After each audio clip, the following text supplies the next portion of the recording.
ஆண்டவர்கள் ரட்சிக்கப்படுவாங்க. நீதி உண்டாகுது. ரோமர் 10 வித்தியாசம் இருக்குது பாருங்க. நமக்கு ரட்சிப்பு எப்படி வந்தது? ரோமர் 10 நீதி உண்டாக இருதயத்திலே நல்ல கவனம் கிடையாது. நீதி உண்டாக இருதயத்திலே விசுவாசிக்கப்படும். ரட்சிப்பு உண்டாக வாயினால அறிக்கப்படும். இந்த ஆண்டவர் இயேசு எனக்காக நினைத்தார். அவர் விசுவாசிக்கிறவன் எவனோ அவன் வெட்கப்பட்டு போவதில்லை. ஆமென். அல்லேலூயா. அவர் விசுவாசம் ஒருத்தனும் வெட்கப்பட்டு போகவே விட மாட்டார். அல்லேலூயா. அவரை விசுவாசம் எவனோ அவன் வெட்கப்படுவதில்லை என்று வேதம் சொல்கிறது. அல்லேலூயா. சரி, இதெல்லாம் நம்ம ஆனா இப்ப புரிஞ்சாரிகள் இருக்காங்க. இன்னும் ஆண்டவருக்கு தெரியாத இந்துக்கள் இருக்காங்க. எங்க பார்த்தாலும் இந்துக்கள் இருக்காங்க, கொண்டாடுறாங்க, எல்லாமே பண்றாங்க. அவங்களுக்கு எப்படி யூத ஜனங்க இருக்காங்க. கிறிஸ்டியன் நாட்டில் அவங்க என்ன பண்ணணும், ஈரான் நாட்டை அழிக்கிறோம் பார்த்தா போயிட்டு இதெல்லாம் கரெக்டா தப்பா? அவங்களுக்கு எப்படி? அவங்களுக்கு இது ஆண்டர் வேதம் நல்லா இல்லையா? அவங்களுக்கு சொல்லுங்க, நல்லா கவனிக்கணும். 2ஆம் அதிகாரம் 2ஆம் அதிகாரம் நல்ல கவனிக்கணும். 13 படிங்க. நியாய பிரமாணத்தை கேட்கிறவர்கள் தேவனுக்கு முன்பாக நீதிமான்கள் அல்ல, நியாய பிரமாணத்தின்படி செய்கிறவர்களே நீதிமான்களாக்கப்படுவார்கள். எல்லாம் கேட்கிறவங்க கேட்டு ஆனா அவங்க இல்ல, நல்லபடி கேட்டு செய்கிறவனே நீதிமான்களாக்கப்படுவார்கள். சரி. 14 அன்றியும் நியாயப்பிரமாணம் இல்லாத புறஜாதிகள் சுபாவமாய் நியாயப்பிரமாணத்தின்படி செய்கிற போது நியாயப்பிரமாணம் உங்களுக்கு தெரியாது, வேதமே தெரியாது, ஆனா நல்ல காரியங்கள் செய்வாங்க. எல்லாருக்கும் தர்மம் பண்ணுவாங்க, எல்லாம் நல்ல காரியம் செய்வாங்க, பொய் பேச மாட்டாங்க. வாங்கல சம்பளத்துல அவங்க வந்து ஏழைகளை கொஞ்சம் கொடுங்க, தனியாக எடுத்து வச்சு பயன்படுத்தி தங்கச்சி போங்க மாளிகை ஊர்ல இருக்கு. என்ன பண்ணோம், அம்மா என் சம்பளத்துல ஒரு பகுதி ஏழைகள் எடுத்து வச்சிருக்கேன், அது அங்க இருந்து அவங்க என்ன பண்ணாங்க, போயிட்டு என் தங்கச்சி நான் ரட்சிக்கப்படல. அவங்க என்ன பண்ணாங்க, பொண்ணு அனுப்பினாங்க, அதனால அனுப்பினாங்க, போய் சாப்பாடு போய் சாப்பாடு போடுறோம். சரி, நியாய பிரமாணம் இல்லாமல் செய்கிற போது புறஜாதிகள் சுபாவமாய் நியாயப்பிரமாணத்தை செய்கிற போது நியாயப்பிரமாணம் இல்லாத அவர்கள் தங்களுக்கு தாங்களே நியாயப்பிரமாணமாய் இருக்கிறார்கள். அப்படின்னா என்ன அர்த்தம்? அவங்களே நியாயப்பிரமாணம். எதனால அடுத்த வசனம், அவருடைய மனசாட்சியும் கூட சாட்சிகிறதுனாலும் குற்றமில்லை என்று அவருடைய சிந்தனைகள் ஒன்றை ஒன்று தீர்க்கிறதுனால அவங்க மனசுல மனசாட்சி, அவங்க என்ன சொல்றாங்க, மனசாட்சி இருக்கா, மனசாட்சி இருப்பாருக்கு, நான் மட்டும் நல்லா சாப்பிட்டா போதாது, மொத்தமா இருக்கிற மனசாட்சி குற்றமில்லை என்று அவர்களுடைய சிந்தனைகள் ஒன்றை ஒன்று தீர்த்ததினாலும் நியாயப்பிரமாணத்தை கேட்ட கிரியை தங்கள் இருதயங்களில் எழுதியிருக்கிறது என்று காண்பிக்கிறார்கள். அவங்க யார் சொன்னாங்க இது நல்லது கெட்டது என்று? மனசாட்சி என்ன பார்க்கிற மனசாட்சி ஊத்துதல். நான் கவர்மெண்ட் ஆண்டவரே இந்த அருமையான மாலை நடந்து நினைக்கிறோம். அப்பா நீர் பரிசுத்த பிதா, நீர் பரிசுத்த குமாரன் பரிசுத்தர், எங்களுக்கு இன்று நீர் கற்றுத்தாரும் ஐயா. அதை நாங்கள் உண்மை ஏற்றுக்கொண்ட பிள்ளைகள் வாயினால் அறிக்கை செய்த இயேசு கிறிஸ்து என்னை ரட்சிக்க வந்த தேவன் என்று, என் பாவங்களை மன்னித்தவர் என்று, என் பாவங்களை கழுவி என்னை சுத்தமாக என்னை மாற்றின பரிசுத்தமாக மாற்றின தேவன் நாங்கள் விசுவாசிக்கிறோம். ஆனால் அநேக உலகத்தில் நாங்கள் வாழுகிற நாட்டில் ராஜா அநேக இந்துக்கள் இருக்கிறார்கள் ஐயா, இஸ்லாம் மதத்தினர் இருக்கிறார்கள் ராஜா, அவர்கள் எல்லாம் கூட ராஜா அநேக சமயம் நாங்கள் பார்க்கிறோம் நல்லவர்களாக இருக்கிறார்கள், நல்ல காரியங்களை செய்கிறார்கள். இவர்களுக்கு என்ன என்று நாம் நினைக்கும் பொழுது வேதம் தெளிவாக சொல்லுது, அவர்களே நியாயம் பிரமாணிக்கிறார்கள். அவருடைய மனசாட்சி சாட்சி குற்றமில்லை, குற்றம் கொண்ட மனசாட்சி பேசுகிறார்கள். அப்பொழுது நாங்கள் யோசித்து பார்த்து வேதம் சொல்கிறது, இருதயங்களில் நீர் நியாய பிரமாணத்தை எழுதி வைத்திருக்கிறீர். அல்லேலூயா. இருதயங்களில் எழுதி வைத்திருக்கிறீர். இது குற்றமில்லை குற்றம் இல்லை என்று, இது குற்றம் ஒன்று குற்றமில்லை என்று நீ எழுதி வைத்திருக்கிறார் சொல்வது மனசாட்சி. அல்லேலூயா. அது எங்களுக்கும் ராஜா மீட்கப்பட்டவர்களாக எங்களுக்கும் ராஜா நல்ல மனசாட்சியை தந்தவர். பரிசுத்த ஆவியானவரே நீர் எங்களுடைய கிரியை செய்யும் ஆசீர்வதி. இது கூட ராஜா எங்களோடு சேர்த்து பேசும். ஏன் நாம் ஜெபிக்கிறோம் அந்த தகப்பனே ஆமென். நான் சொல்றது புரியுங்களா? அவருடைய மனசாட்சி கூட சாட்சினாலும் குற்றம் அல்ல குற்றமில்லை அவருடைய சிந்தனைகள் ஒன்றென்று பேசினாலும் நியாயப்பிரமாணத்திற்கு ஏற்ற கிரியை நம் யூதர்கள் எழுதிக்கிறார்கள் காண்பிக்கிறார்கள். ஏப்பா இதெல்லாம் செய்ய நாங்கள் தான் செய்வோம் இதெல்லாம் இல்லை நான் பொய் பேசுறதே இல்லைங்க. நமக்கெல்லாம் பொய் பேசுறது எனக்கு பொய் சொல்ல அதிகப்பாயாக சுகசாரத்தை அது எல்லாம் சொல்லுது. சரிதான்? சரி அடுத்த வருஷம் என்ன சொல்லுது?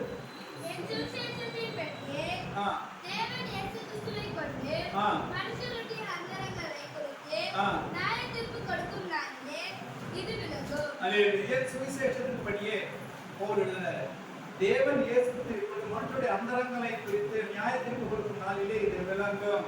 மனுஷன் முகத்தை பார்த்தால் கர்த்தர் இறுதியை பார்க்கிறார். அல்லேலூயா. அவர் நியாயத்திற்கு கொடுக்கும் நாளிலே இது விளங்கும். அல்லேலூயா. நல்ல சாட்சி நமக்கு இருக்கணும். அல்லேலூயா. புரஜாதிகள் நம்ம ஒதுக்கவே முடியாது. ஏன்னா அவங்களுக்கு மனசாட்சி சொல்லி நல்ல காரியம் செய்யறாங்க. நியாய பிரமாணத்துக்கு முன்பாக இறக்கம் மேன்மை பாராட்டு முன்பாக இறங்கி கணக்குறாங்க. அல்லேலூயா. அவர் கர்த்தருக்கு கணக்கு கொடுக்குறான்னு சொல்லுது. அல்லேலூயா. நல்ல கவனம் வைக்கணும். பாவம் இல்லாத காலம் இருந்தது. எப்ப பாவம் இல்லாத காலம் இருந்தது? ஆதாம் ஏவாள் ஆண்டவனாக்கும் அவங்க நல்லது தீமை ஒன்றுமே தெரியாது. அவங்க வஞ்சித்தப்போ பிசாசு வஞ்சித்தப்ப ஆண்டவர் அப்பவே சொன்னாரு, நான் ஸ்திரீயின் உண்டாக்குன்னு சொன்னாரு. அல்லேலூயா. நல்லா கவனம் வைக்கல. அவங்க இதெல்லாம் பண்றாங்க பலியிடுவதனால அவங்க பாவம் நிகழ்ச்சியாக இருந்தது. இதெல்லாம் பாவத்தை மூடுறதுக்கு, இதெல்லாம் பாவம் மூடப்படும். இந்த காரியம் செய்யறாங்க. பாவம் கழுவப்படாது. அல்லேலூயா. பாவம் கழுவப்பட வேண்டும் என்றால் இயேசு ரத்தம் தான் பாவத்தை கழுவும், கழுவி சுத்திகரிக்கும். அல்லேலூயா. அவங்களுக்கு மன்னிப்பு கிடையாது. அவங்க ஒரு முறை பலி எடுத்துட்டே இருக்கணும். அல்லேலூயா. ஒரு பாவம் சேர்த்து பலி போட்டுட்டே இருக்கணும். அல்லேலூயா. நமக்கு ஒரே தடவை பலியானார். அல்லேலூயா. எவ்வளவு பெரிய ஆசீர்வாதம் பாருங்க. அல்லேலூயா. கவனமா கேளுங்க. எபிரேயர் 11ஆம் வசனத்துல படிக்கிறப்ப எபிரேயர் 11ஆம் வசனம் படிச்சுட்டே வாங்க. என்னென்ன ஆறுது? விசுவாசமானது நம்பப்படுகிற உறுதியும் காணப்படாத நிச்சயமாய் இருக்கிறது. சரி, இப்ப அப்படியே படிச்சுட்டே வந்தீங்கன்னா 4ஆம் வசனம் படிங்க. விசுவாசத்தினாலே காயனுடைய பலியிலும் மேன்மையான பலியை தேவனுக்கு செலுத்தினான். இவனும் கொடுத்தான், அவனும் கொண்டு போனான். ஆனா ஆபேல் கொடுத்தப்ப மனசு பூர்வமா கொடுத்தான். அல்லேலூயா. விசுவாசம். என் தேவன் என் பலியை அங்கீகரிப்பார், என் தேவனுடைய காணிக்கை அங்கீகரிப்பார் விசுவாசத்துல. அல்லேலூயா. அதுதான் நமக்கு இருக்கணும். என் தேவன் என் ஜெபங்களை கேட்பார், என் தேவன் என் பலியை கேட்பார். எப்படி பலி? அவருக்கு நேரத்துக்கு கொடுப்பார். அல்லேலூயா. நாட்கள் பேச சொன்னார். எனக்கு ஆச்சரியமா இருந்தது. எல்லாரும் வருவாங்களா?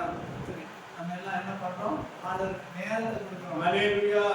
வந்துட்டு ஒவ்வொருத்தரும் ஆண்டவருக்கு நான் இப்ப வரநாட்டு பார்க்கறானே வண்டி ஸ்டார்ட் ஆகல. அல்லேலூயா. ஸ்டார்டே ஆகல. முயற்சி பண்ணி கசிலை பண்ணி முடியா வந்து சேர்த்துனாங்க. அல்லேலூயா. வந்து பார்த்தாங்களுக்கு ஆசீர்வதிப்பார்கள். அல்லேலூயா. ஆண்டவருக்கு நேரத்தை கொடுக்கணும்னா சுலபம் இல்லை. ஆனா ஒருத்தர் நீங்க நேரத்தை கொடுத்து வந்துட்டீங்கன்னா கண்டிப்பா உங்களுக்கு நிறைய வேலை இருக்கும். கவனத்தை ஈக்கிற மாதிரி நிறைய வேலைகள் இருக்கும். எல்லாருக்கும் நான் இந்த ஆண்டவருக்கு நேரத்தை கொடுக்க இது வழி. அல்லேலூயா. அவன் நீதிமான். சரி, என்ன பண்ணா? இதுதான் விசுவாசம். என் தேவன் எனக்கு இந்த நேரத்தை கொடுக்கிறார், எனக்கு தேவன் ஆசீர்வாதம் கொடுப்பார், எனக்கு சமாதானத்தை கொடுப்பார். அல்லேலூயா. எனக்கு என்ன உபயோகித்து மற்றவங்களுக்கு ரட்சிப்பு கொடுப்பார் என்று. அல்லேலூயா. 5ஆம் அதிகாரம் விசுவாசத்தினாலே தேவனுக்கு மரணத்தை காணாதபடி கண்டுக் கொள்ளப்பட்டார்.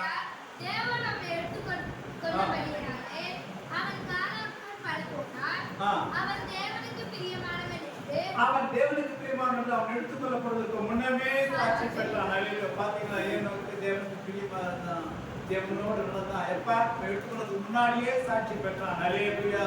சாட்சியுள்ள ஜீவியம், மனசாட்சியுள்ள ஜீவியம். ஹல்லேலூயா. எடுத்துக்கொள்றது முன்னரே சாட்சி பெற்றான்.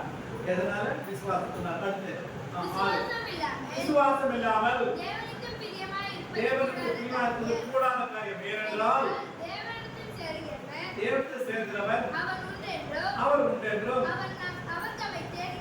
அவர் நம்மை தேடுகிறவர்களுக்கு பலன் அளிக்கிறவர்களும் விசுவாசிக்க வேண்டும். ஹல்லேலூயா. விசுவாசம் இல்லாமல் தேவனுக்கு பிரியமாயிருப்பது கூடாத காரியம். ஹல்லேலூயா. என்னதான் நல்ல காரியங்கள் பண்ணாலும், இதுதான் நான் சொன்ன புறஜாதிகளுக்கு எல்லா நல்ல காரியங்கள் பண்ணுவாங்க, ஆனால் விசுவாசம் இல்லாமல் தேவனுக்கு பிரியமாயிருப்பது கூடாத காரியம். ஹல்லேலூயா. எல்லாம் கரெக்ட். ஆனா இயேசு கிறிஸ்து வந்துதான் இந்த பாவங்களை அவங்க வாயினால் அறிவிக்கப்படணும்னா, மனசார அவங்க பண்ணணும்னா தேவனுக்கு பிரியமா இருக்க மாட்டார். ஹல்லேலூயா. பிசாசு அப்படியே அவங்க பண்ணணும். கண்டிப்பா ஜெபம் பண்ணணும். நமக்கு இந்த ரட்சிப்பை கொடுத்தா பார்த்தீங்களா, நல்ல பலனை பெறுங்க. இது பெரிய பொக்கிஷம். ஹல்லேலூயா. கிடைக்கல. நல்லா படிச்சவங்க, நல்ல பலசாலிங்க, நல்ல செல்வந்தங்க, ஆனா ஆண்டவருக்கு தெரியாது. என்ன இருந்த பிரயோஜனம்? நான் உலகம் முழுவதும் ஆதாயப்படுத்தணும், ஆத்மாவை நஷ்டப்படுத்தினால் என்ன லாபம்? எல்லாம் இருக்கு. ஆண்டவரை நேசிக்கிறார். ஹல்லேலூயா. ஆண்டவரை நேசிச்சு நம்மளை சேர்த்து அவருடைய சன்னிதியில சேர்த்து விட்டார். ஹல்லேலூயா. அந்த சொந்தத்தை எல்லாம் மாறிட்டார். யார் யாரெல்லாம் அவர் விசுவாசிக்கிறாங்களோ அவங்க எல்லாம் அதிகாரம் கொடுக்க. என்ன அதிகாரம்? பிள்ளைகளாக அதிகாரத்தை கொடுத்தார். ஹல்லேலூயா. பிள்ளைகள் என்ன? அப்பாவுக்கு அப்புறம் யாருக்கு சொத்து? பிள்ளைகளுக்கு. ஹல்லேலூயா. சுதந்திரமானிகள் நம்ம எல்லாம். ஹல்லேலூயா. தேவனுடைய மகிமை. ஹல்லேலூயா. நமக்கு சொந்தம். அந்த அதிகாரத்தை கொடுத்துட்டார். பிள்ளைகளுக்கு அதிகாரம் இருக்கணும் நமக்கு. ஹல்லேலூயா. நல்ல மனசாட்சியோட, நல்ல மனசாட்சியுடன் நல்ல காரியத்தை செய்யறப்ப. ஹல்லேலூயா. தவறு எங்க நடந்ததுன்னா, எப்போ ஆண்டவருடைய பிள்ளைகளை மாறிட்டாரோ நம்மளை பண்ணிட்டாரோ கொஞ்சம் அதிகாரத்தை துஷ்பிரயோகம் பண்றது. ஹல்லேலூயா. பிசாசம் ரெடியா காத்து நிற்பான். எவனை விழுகலாமோ வகை தேடி திரிகிறேன்னா கவனமா இருக்கணும். ரட்சிக்க கடைசி வரைக்கும் நல்ல வளமை கிடைக்கும். கொஞ்சம் பேர் என்ன நினைக்கிறாங்கன்னா, ஒரு தடவை ரட்சிக்கப்பட்ட once saved forever saved அப்படின்னா என்ன அர்த்தம்? ஒரு முறை ரட்சிப்பு வந்துடுதுன்னா அவ்வளவுதான், கடைசி வரைக்கும் ரட்சிப்பு கிடைச்சிட்டு. ஒரு முறை ஆண்டவரை ஏற்றுட்டு எனக்கு ரட்சிப்பு வந்துடுதுன்னா கடைசி வரைக்கும் ரட்சிப்பு இருக்கு, யாரும் நமக்கு ரட்சிப்பு எடுக்க முடியாதுன்னு சொல்லிட்டு எல்லா காரியங்களும் செய்வாங்க. தவறு. நம்ம ஆண்டவரை ஏற்றுக்கிட்டோம்னா கூட நாள்தோறும் அவனுடைய சாயலா மாறணும். ஹல்லேலூயா. ஆண்டவரை ஏற்றுக்க உடனே பரிசுத்தமா ஆயிட முடியாது. உடனே கொஞ்சம் கொஞ்சமா தினந்தோறும் அப்ப பரிசுத்தம் பேசுவாரு. ஆண்டவரை ஏற்றுக்கிட்டே கை பேசலையே, ஆண்டவரை ஏற்றுக்கிட்டே தவறு பண்றையே, ஹல்லேலூயா. அவங்களுக்கு மனசாட்சி இடம் கொடுக்கலப்பா, அதனால நான் கொடுத்துட்டேன்ப்பா, வாங்கி நான் கடந்தாப்பா, கொடுக்க வேணாம் மனசாட்சி ஒத்துக்கலப்பா, அதனால கொடுத்தப்பா, எல்லாமே சரி. ஆனால் விசுவாசம் இல்லாமல் தேவனுக்கு ஆசைப்படுறாங்க. நமக்கு விசுவாசம் என்ன? இயேசு எனக்காக மரித்தார். ஹல்லேலூயா. அந்த ஒரு காரியம் இதுதான் பிசாசு பண்ண முடியும். எல்லாம் கரெக்ட், நீங்க செய்யறதெல்லாம் கரெக்ட், அதை நானும் செய்யறேனே, எல்லாம் செய்வீங்க. ஒரே ஒரு வித்தியாசம், இயேசு கிறிஸ்து அறிக்கை பண்ணாமல் இயேசு கிறிஸ்து நானே வழி சத்தியம் ஜீவன், அவட என்னை எல்லாம் ஒருவருக்கு வர முடியாது. இது தெரியாது. ஹல்லேலூயா. விசுவாசத்தினாலே நோவா தற்காலத்திலே காணாதவைகளை குறித்து தேவ எச்சரிப்பு பெற்று பயபக்தியுள்ளவனாகி தன் குடும்பத்தை ரட்சிப்பதற்கு என்ன பண்ணினா, அவன் காணல, மழை வரட்டே தெரியாது, மழையே இல்லை உலகத்துல. ஆனா மழை வரும், பெரிய மழை வருது, பெரும் வெள்ளம் வர போறது, தேவனால் எச்சரிக்கப்பட்டு உடனே படகு ஆயத்தம் பண்ண ஆரம்பிச்சிட்டான். எல்லாருக்கும் ஐயா பெரிய பெருமெல்லாம் வரப்போறது, எல்லாம் மூழ்கிடும். தேவடி குருவே அவன் கண்களை கிடைத்தது, நோவா கிடைத்தது. எல்லாருக்கும் சொல்றோம், மொத்தம் கேட்க மாட்டான். அந்த பைத்தியக்காரன் போயிட்டு படகு கட்டி இருக்கான். எங்க மலை மேல படகு கட்டுறான், பெரிய படகு என்னமோ வானத்துல தண்ணி வரும், எங்க இருந்து தண்ணி வரும்? மழையே இல்லை. மழைன்னு சொன்னா மழைன்னா என்ன தெரியாது. விசுவாசத்தினாலே நோவா தற்காலத்திலே காணாதவரை குறித்து அவன் பார்க்கவே இல்லை எப்படி இருக்கின்ற. ஆனால் எச்சரிப்பு, தேவ எச்சரிப்பு பெற்று பயபக்தி உள்ளவனாகி தன் குடும்பத்தை ரட்சிப்பதற்கு பேழை குடும்பத்தினார். அதனாலே அவன் உலகம்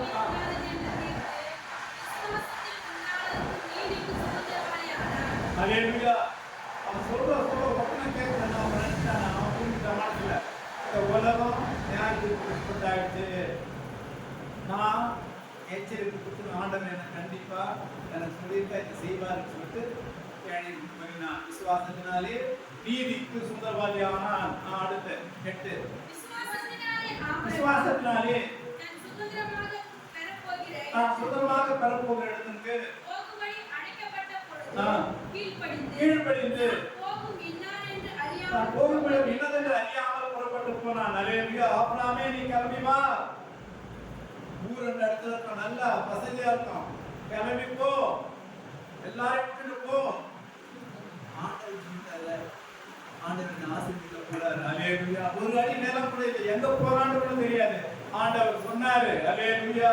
என்ன விசுவாசத்தினால ஆபிரகாம் தான் சொந்தமாக அவன் உனக்கு கொடுப்பேன் போறாரு. வரப்போகிற இடத்திற்கு போகும்படி அழைக்கப்பட்ட போது கீழ்ப்படிந்து தான் போகும் இடம் என்னது அறியாமல் புறப்பட்டு போனான். எங்கேயோ சொல்றாரு நான் போறேன், ஆனா இவர் உண்மையுள்ள தேவன். புறப்பட்டு போனான். விசுவாசத்தினாலே அவர் வாக்குத்தத்தம் பண்ணப்பட்ட தேசத்திலே பரதேசியை போல சஞ்சரித்து அந்த வாக்குத்தத்தத்துக்கு உடன் சுதந்திரவாளியாக ஈசாக்கோடும் யாக்கோபோடும் கூடாரங்களிலே குடியிருந்தார். அல்லேலூயா. விசுவாசத்தினால ஆண்டவர் குடும்பம் பரதேசியா இருக்குன்னு அங்கே அலையிறேனே, ஆனா விசுவாசம் என்ன ஆண்டவர் அழைச்ச தேவன் உண்மையுள்ள தேவன். கூடாரங்களை தங்கிறார் பரதேசியாய். எங்க இருந்தா டென்ட் குடிசையில.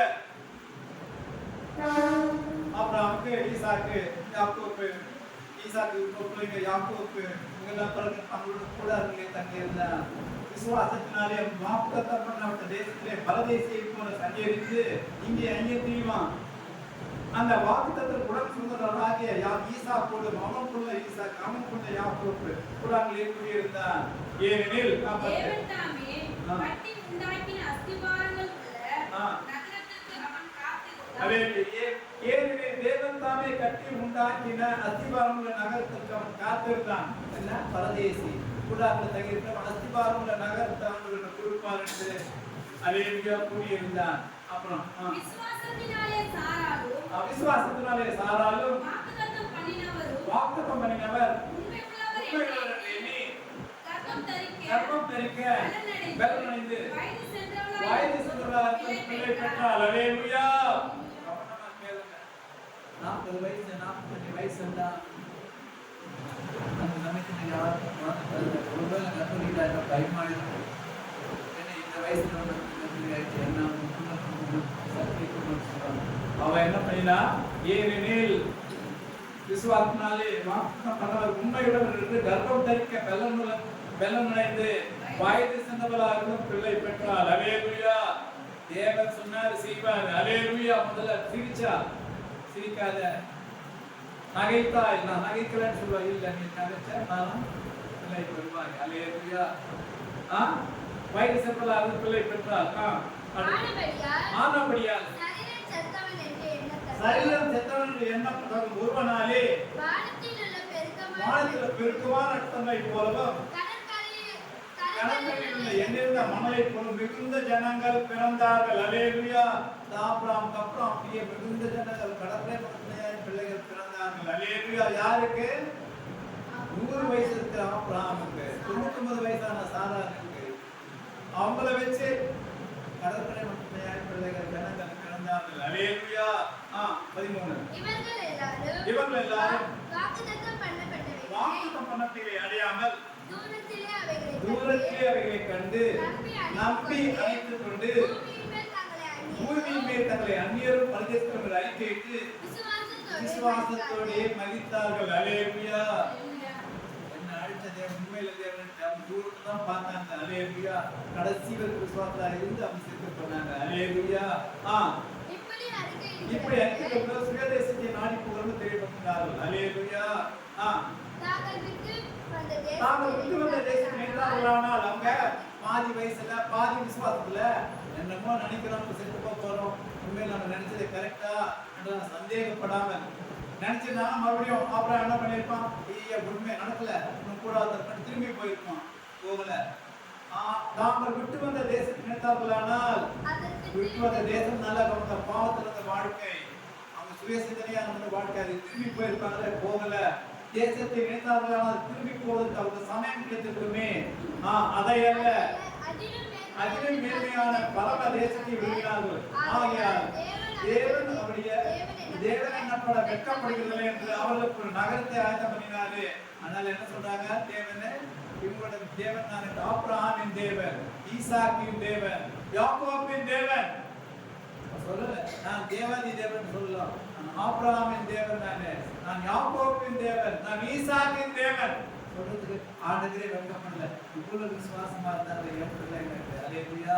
ஆகையால் அதையல்ல அதிலும் மேன்மையான பரமத்தை விரும்பினார். ஆகையால் தேவன் அவருடைய தேவன் என்னப்பட வெட்கப்படுகிறதில்லை என்று அவருக்கு ஒரு நகரத்தை ஆயத்தம் பண்ணினாரு.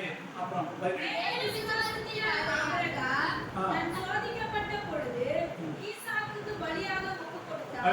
மேலும் விசுவாசத்தினாலே ஆபிரகாம் சோதிக்கப்பட்ட போது ஈசாக்கை பலியாக ஒப்பு கொடுத்தான். 100 வயசு ஆயிட்டு 99 வயசு ஆகி ஈசாக்கு வரணும். ஆண்டவர் கூப்பிட்டு ஈசாக்கை பலியிடுறாரு. அல்லேலூயா. ஆண்டவர் கேட்கிறாரு, ஆண்டவர் கொடுத்தாரு, ஆண்டவர் கேட்கிறாரு. பரவாயில்லை, அதிகாலையில் எடுத்து போயிடுவான். ஒரு இடத்துல வெள்ளக்காரன் நிறுத்திட்டு சொல்லுவான், நானும் பிள்ளையாடனும் பலியிட திரும்பி வருவோம் பண்ணுவான். அல்லேலூயா. திரும்பி வர சொல்ல மாட்டான், வருவோம் பண்ணுவான். அல்லேலூயா. ஆண்டவர் பார்த்திருப்பாரு. அங்க போயிட்டு ஈசாக்கு சின்ன பையன் கேட்பான், அப்பா நம்ம போய் பலியிடணும்னு சொல்றீங்க, கையில விறகு இருக்கு, தீ இருக்கு, தீ பந்தம் இருக்கு, பலி எங்க? ஆண்டவர் பார்த்து கட்டி ஆபிரகாமே பிள்ளையாடாக்கே கை போடாதே, அஞ்சட்டாவது கூப்பிடாரு, போட்டு போறான். அல்லேலூயா. நீ இப்பொழுது எனக்கு பயந்திருக்கிறவர்கள் எனக்கு தெரிகிறது. அல்லேலூயா. ஆண்டவர் நம்ம நல்லா சொல்லிக்கிறப்ப தொடர்ந்து கேளுங்க. அல்லேலூயா. விசுவாசம் விடாமல் இருக்கிறது தேவன் நம்மை காப்பார். அல்லேலூயா. நம்ம விசுவாசம் எவ்வளவு அவருக்கு தெரியும். 1 கொரிந்தியர் 10:13 படிப்போம். அல்லேலூயா. கவனமா இதை மட்டும் நல்லா கவனிச்சுங்க. எப்பாவது ரொம்ப கஷ்டமா தெரியுமா, மனிதர்களுக்கு இருக்கிற சோதனை அல்லாமல் வேறு சோதனை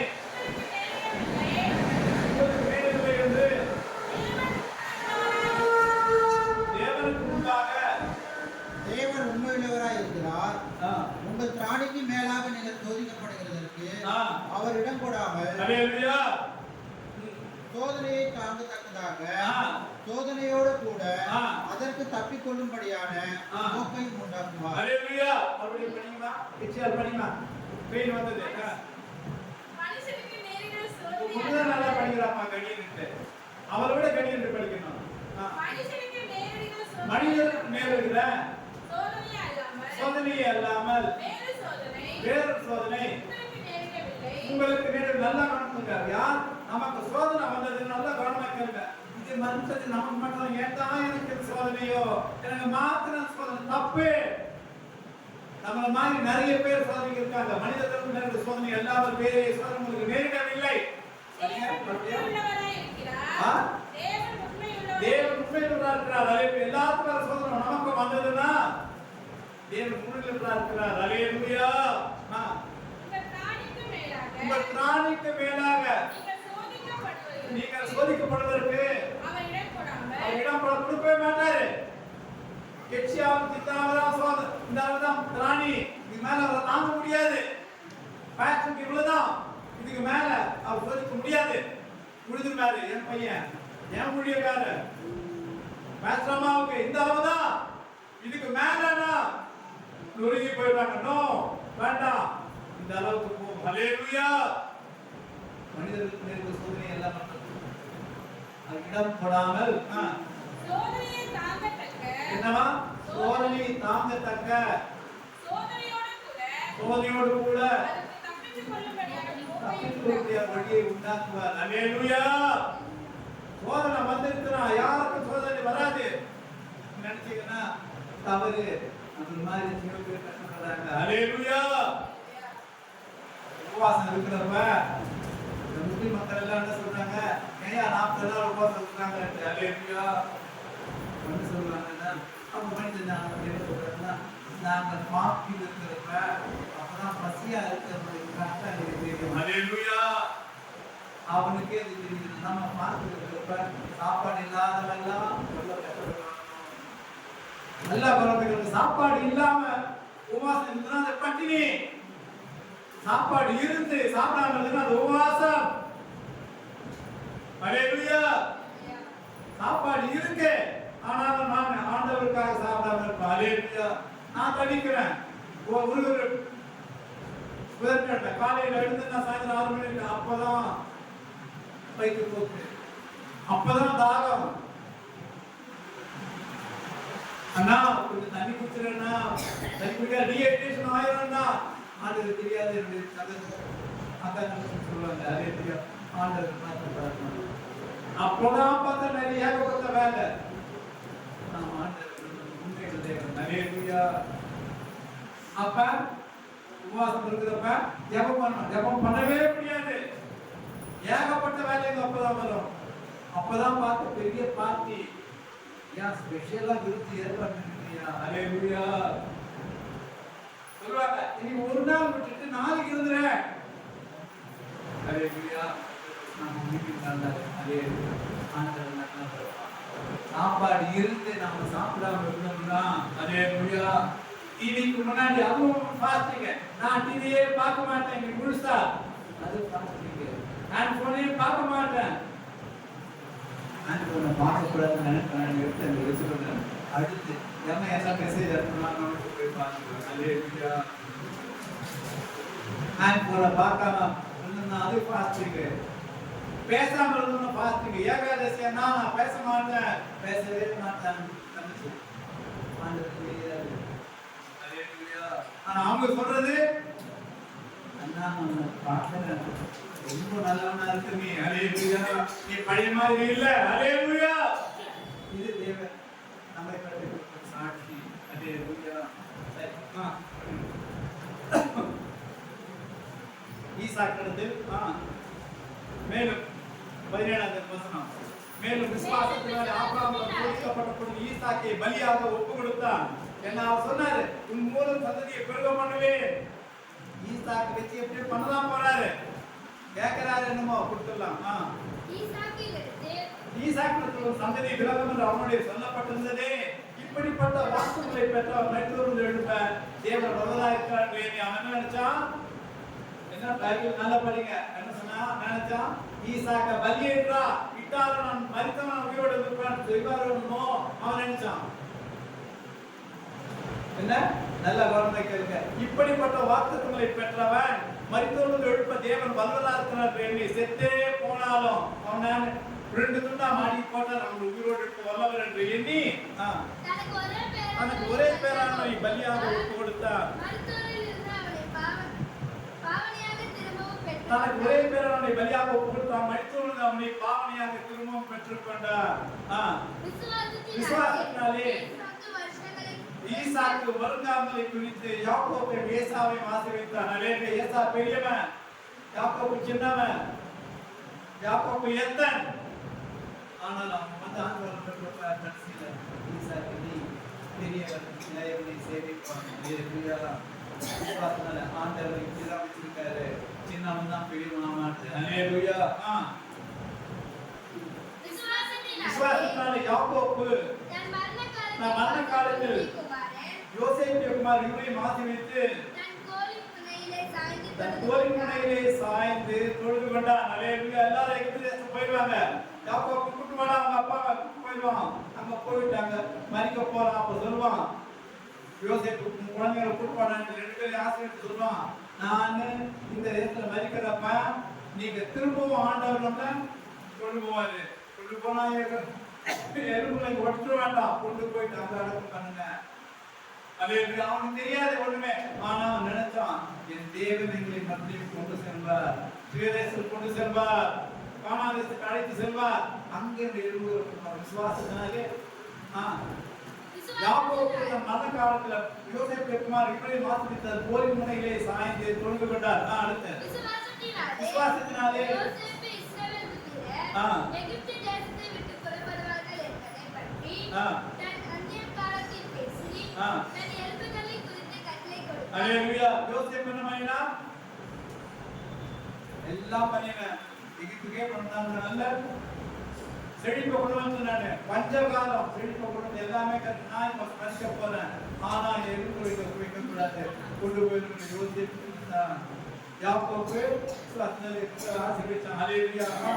மோசே பிறந்தபோது அவனுடைய தாய் தகப்பன்மார் யோசேப்பு விசுவாசத்தினால் யோசேப்பு இஸ்ரவேல் புத்திரரை எகிப்திலிருந்து விட்டு புறப்பட்டார்கள் பற்றி அந்நிய காலத்தில் பேசி தன் எலும்புகளை குறித்து கட்டளை கொடுத்தார். சரி, அப்புறம் மோசே பிறந்த போது தாய் தகப்பன்மார் அவனை அழகுள்ள பிள்ளை கண்டு விசுவாசத்தினாலே ராஜாவுடைய கட்டளைக்கு பயப்படாமல் அவனை 3 மாதம் ஒழித்து வைத்தார். அல்லேலூயா. என்ன பண்ணா பார்ப்போன்னு எல்லா ஆண் குழந்தைகளை சேர்த்து சாகட்டுங்க. மருத்துவத்தில் சொல்வாரு. அல்லேலூயா. எந்தெந்த ஆண் குழந்தை பிறந்தானோ அவன் உடனே சாகட்டுங்க. அல்லேலூயா. ஆனா ஊசியை கொடுத்து அழகா இருக்காரு. ஆண்டவரை காப்பாற்றுவாரு. 3 மாதம் ஒழித்து வைத்திருந்தார். அல்லேலூயா. பெரியமானப்போ அறிவு முடியாத நானும் வைத்து கொடுக்கிறார். நல்ல கவர்மெண்ட் 4 வீட்டில் வைத்து குழந்தைய இனிமே 3 வயசு ஆகிப்போச்சு, எங்களுக்கு குழந்தை எவனை இப்படி உட்கட்சிகள் சொல்லிட்டு குழந்தை போனான்னு 4 வீட்டில் வைத்து அப்போ கரெக்டா அந்த சமயத்தில் மாவோட்டு மாற்றி நானும் பண்ண வருவேன். அல்லேலூயா. அதுக்கு முன்னாடி இருந்திருக்க கூடாதா? முன்னாடி போட்டு 4 பேர் இங்க அடிச்சு போஇருக்குமே. அவ குளிக்க வரப்போதானா இந்த 4 பெட்டியை விட்டுட்டு சரி போட்டு விட்டுட்டு அவங்க அம்மா அப்பா போயிட்டாங்க. அக்கா தூரத்துல போயிட்டு குழந்தைக்கு என்ன சமைக்குமோ என்று பார்த்துருந்தேன். அல்லேலூயா. பாவலுக்கு வந்தா என்னமோ பெட்டி இருக்க, பெட்டி பெற்ற குழந்தை அழுதது. பாவலுக்கு வந்து அவர்கள் மனதுகிறார். அல்லேலூயா. அங்கில் இருந்து எடுத்தேன். அதனால மோசே எடுத்து சொல்றேன் நானு. இப்ப இந்த பிள்ளை ரொம்ப சின்ன பிள்ளையா இருக்கா, இது எப்படி இது யாராவது பார்க்க மாட்டா? அந்த பொண்ணு உடனே பார்த்து வருவா. அல்லேலூயா. இது எதிரே குழந்தை. அவன் சொல்லுவா பார்வோன் பையன் எதிரே குமார் எதிரே பிள்ளை. உடனே அப்பா இப்ப எதிரே கொண்டு உயிரை விட்டுட்டாங்க. சாகரிச்சு சொன்னாலா எதிரே குழந்தை. அல்லேலூயா. சாகரிப்பு நம்ம அப்பா சொன்னாரு அவங்க ஜாதிக்கு பிறந்த குழந்தைன்னு. குழந்தைய வளர்க்கணும் மனசுல தீர்மானம் பண்ணிட்டா. அல்லேலூயா. இந்த குழந்தைக்கு பால் கொடுக்கணுமே அதுக்கு அக்கா ஓடி விடுறா. நான் எதிரே அவளுக்கு கொண்டுவா நான் காசு கொடுக்குறேன். அல்லேலூயா. தாய்ப்பாலை தன்னுடைய பிள்ளைக்கு மோசேக்கு கொடுத்த அவளுக்கு சம்பளம் எங்க இருந்து? பாவத்திலிருந்து. அல்லேலூயா. நம்ம காரியத்தை நம்ம செஞ்சாலும் நமக்கு வெகுமதி வரும்.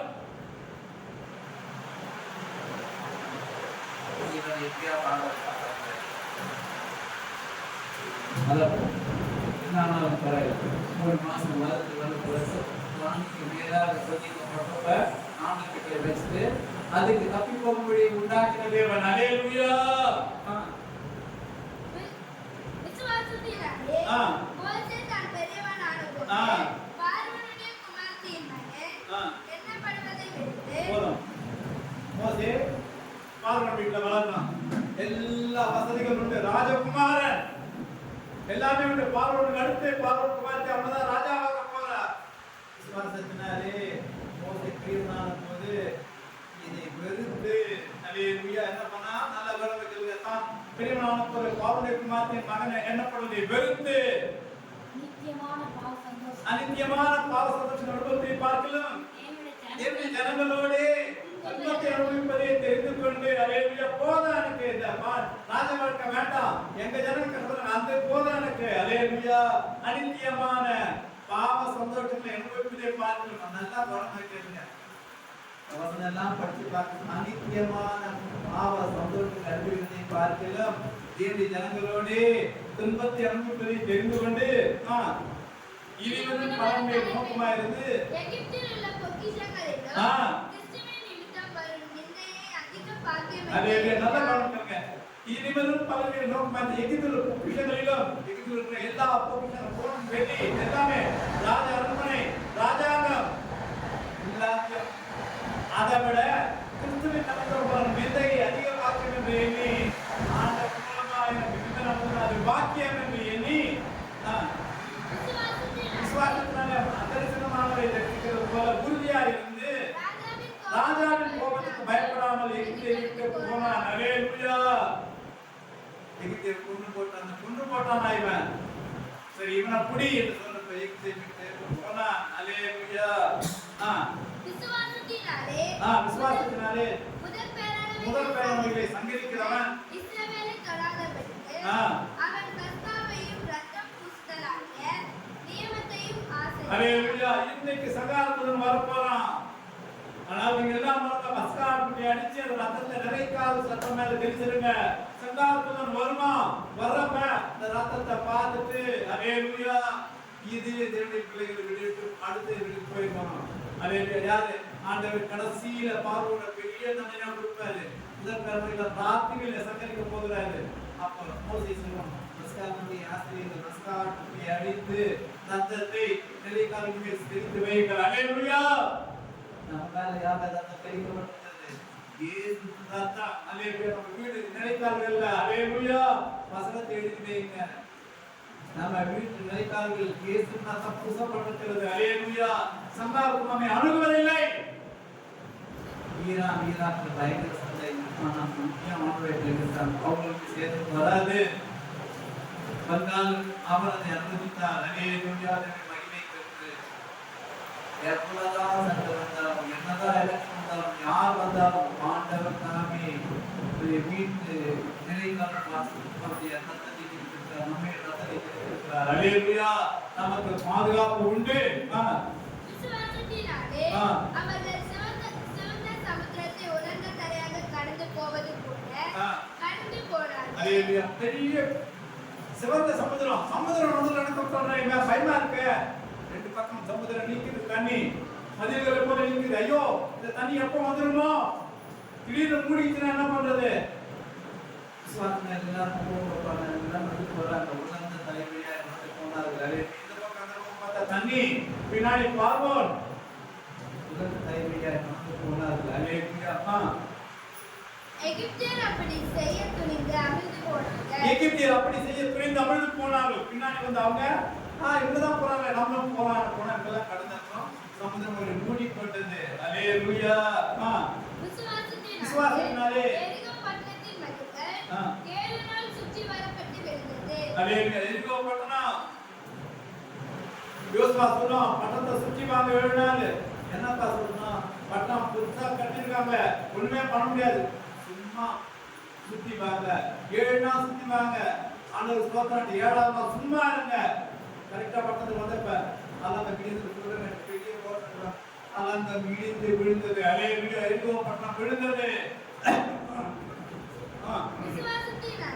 விசுவாசத்தினாலே ராகாப் என்னும் வேசிக்காரரை சமாதானத்தோடு ஏற்றுக்கொண்டு கீழ்ப்படியாதவர்களோடு கூட சேதமாகாது. விசுவாசத்தினாலே ராகாப் என்னும் வேசி வேவுக்காரை சமாதானத்தோடு ஏற்றுக்கொண்டு உங்க வேவுக்காரன் வரப்ப உங்க ஆண்டவர் தான் நமக்கு ரட்சிப்பு கொண்டு வருவாங்க. ஏற்றுக்கொண்டு கீழ்ப்படியாதவர்களோட கூட சேதமாகாது இருந்தால் அல்லேலூயா. நாங்க இதை அழிக்க வந்திருக்கோம்னு சொல்றப்ப வாங்கய்யா ஆண்டவர் கொடுப்பான்னு தெரியும், அவங்களை காப்பாத்துவா. அல்லேலூயா.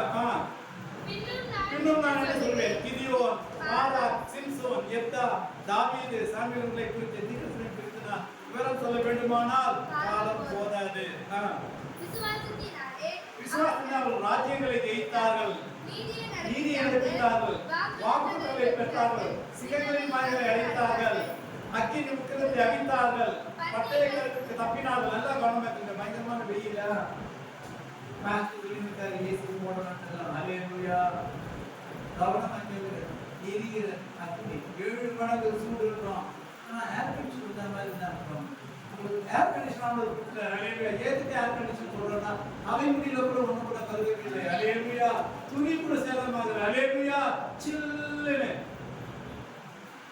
ஏர் கண்டிஷன் உண்டாக்கினார் ஆண்டவர். அலேலுயா. சாத்ராக் மேஷாக் ஆபேத்நேகோ அவர்கள் வணங்குவதில்லை. உடுவை போட்டவங்க செத்து போயிட்டான். அலேலுயா. சூளை 7 மடங்கு சூடா இருந்துட்டாங்க. அவங்க கொண்டு போனவங்க கொடுத்தாங்க. அவங்க செத்து போயிட்டாங்க.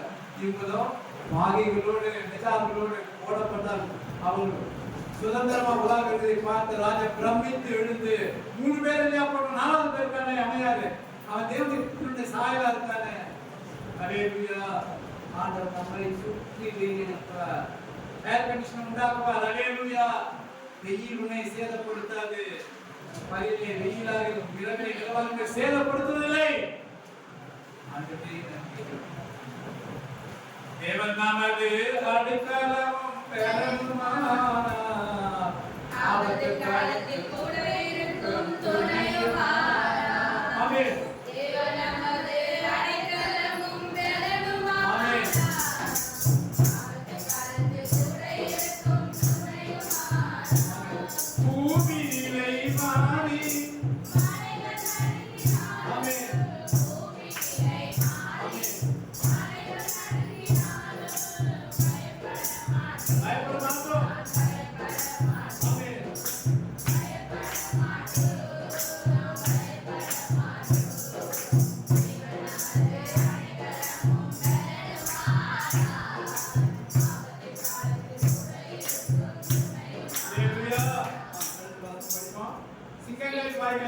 அக்கினி உக்கிரத்தை அடித்தார்கள், பட்டயத்திற்கு தப்பினார்கள், பலவீனத்தில் பலன் கொண்டார்கள், யுத்தத்தில் வல்லவர்களானார்கள், அந்நிய சேனைகளை முறியடித்தார்கள். ஸ்திரீகள் சாகக்கூட தன்னுடைய உயிரோடு இருக்க பெற்றார்கள். வேறு சிலர் மேன்மையான உயிர்த்தொழிலை அடைபடிக்கு விடுதலை பெற சம்மதியாமல் பாதிக்கப்பட்டார்கள். வேறு சிலர் நிந்தனைகளை மடிகளையும் கட்டுகளையும் காவலையும் அனுபவித்தார்கள். அல்லேலூயா. கல்லெறியுண்டார்கள், வாதாளர் கொண்டார்கள், பரீட்சை பார்க்கப்பட்டார்கள், பட்டயத்தினாலே வெட்டப்பட்டு மறித்தார்கள். செம்மறியான தோள்களை வெள்ளான் தோள்கள் போட்டுக் கொண்டு திரிந்து குறைவையும் உபத்திரவத்தையும் துன்பத்தையும் அனுபவித்தார்கள். உலகம் அவர்களுக்கு பாத்திரமாயிருக்கவில்லை. அவர்கள் வனாந்திரத்திலேயும் மலைகளிலேயும் குகைகளிலேயும் பூமி வீட்டுகளிலேயும் சிதறுண்டு அலைந்தார்கள். இவர்கள் எல்லாரும் விசுவாசத்தினாலே நற்சாட்சியை பெற்றிருந்தோம். நல்ல கவனிக்கலுங்க. இவர்கள் எல்லாரும் விசுவாசத்தினால் நற்சாட்சி பெற்றும் வாக்குத்தத்தம் பண்ணப்பட்டதை அடையாமல் போனார்கள். அல்லேலூயா. உயிரோடு இருக்கிறப்ப வாக்குத்தத்தத்தை அடையாமல் போனார்கள். அவர்கள் நம்மை அல்லாமல் பூர்ணராகாதபடிக்கு நம்மெல்லாம் பூர்ணர்கள். அல்லேலூயா. எப்போ ஆண்டவர் இயேசு விசுவாசம் பூர்ணர்கள். அல்லேலூயா. விசுவாசம் நம்ம உயிரோடு இருக்கிறப்பவே ரட்சிப்பு வந்தது. அல்லேலூயா. அவர் நம்மை அல்லாமல் பூர்ணராகாதபடிக்கு விசேஷித்த நன்மையானது ஒன்றை தேவன் நமக்கு என்று முன்னதாக நியமித்திருந்தார். அல்லேலூயா. பிற்காலத்துல இயேசு நம்மை ஒருவர் பாவங்களை மன்னிப்பார். அவர் இயேசுக்கு பெருவாயாக நானே வழி சத்தியம் ஜீவன் நமக்கு அவங்க சொல்லல, அவங்களுக்கு ஆண்டவரோட வந்து மதிக்கல. அல்லேலூயா. நம்ம எல்லாம் நமக்கு விசேஷமான நியமித்திருக்கிறார். அல்லேலூயா. ஆண்டவரே, இதோ எங்களுடைய பேசிய வார்த்தைக்காக ஸ்தோத்திரம். ஆண்டவரே, விசுவாசத்தினாலே ரட்சிக்கப்பட்டோம், கிருபையினாலே ரட்சிக்கப்பட்டோம். நாம் படிப்போம். எபிரேயர் 2:8 கடைசியா பார்த்தோம். எபிரேயர் 2ஆம் அதிகாரம் 8ஆம் வசனம். சகலத்தையும் அவனுக்கு கீழ்ப்படுத்தினார். சகலத்தையும் அவனுக்கு கீழ்ப்படுத்தினார் என்கிற விஷயத்தில் அவர் அவனுக்கு கீழ்ப்படுத்தாத பொருள் ஒன்றுமில்லை. அப்படி இருந்தும் இன்னும் அவனுக்கு சகலமும் எபிரேயர் 8ஆம் அதிகாரம் 8ஆம் வசனம். சகலத்தையும் அவனுக்கு கீழ்ப்படுத்தினார். எபேசியர் 2ஆம் அதிகாரம் 8ஆம் வசனம். கிருபையினாலே விசுவாசத்தை கொண்டு ரட்சிக்கப்பட்டீர்கள். இது உங்களால் உண்டானதல்ல, இது என்னுடைய ஈவு. ஒருவரும் பெருமை பாராட்டாதபடிக்கு கிரியையினால் உண்டானதல்ல. அல்லேலூயா. என்ன? கிருபையினாலே விசுவாசத்தை கொண்டு ரட்சிக்கப்பட்டீர்கள். இது உங்களால் உண்டானதல்ல, இது என்னுடைய ஈவு. ஆண்டவரே, நீர் ஈவால் கொடுத்த ரட்சிப்புக்கு ஸ்தோத்திரம் ஐயா. எங்களை நேசிக்கிற தேவனே, ஐயா உமக்கு ஸ்தோத்திரம். என் தேவன் ஜீவிக்கிறார். நான் நேசிக்கும் தேவன் இயேசு என்றும் ஜீவிக்கின்றார்.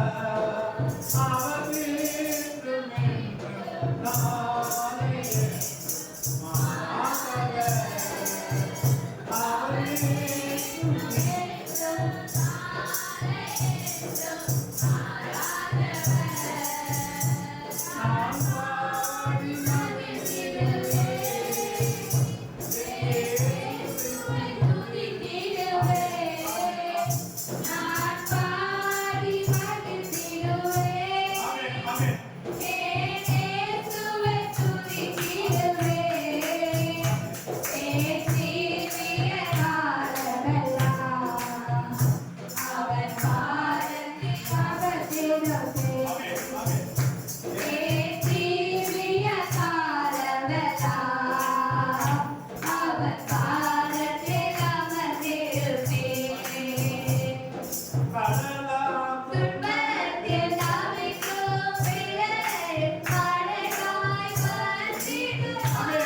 நல்லவரே உமக்கு ஸ்தோத்திரம் அப்பா.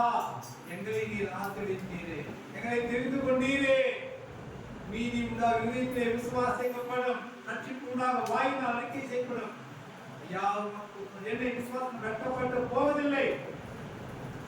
கிருபையினாலே ரட்சிக்கப்பட்டீர்கள். அதிகமாக சொல்கிறேன் ஐயா, அப்படி பிள்ளைகளாக வந்து ஜீவனில் தேவனாருடைய வார்த்தையை கேட்டோமே ராஜா, அந்தபடியே நாங்கள் ராஜா அலேலுயா திராணிக்கு மேலாக சோதிக்கப்பட மாட்டோம். சோதிக்கப்பட்டால் தப்பி போகும் வழியை உண்டாக்குவே. இயேசுவின் நாமத்தில் ஆமென்.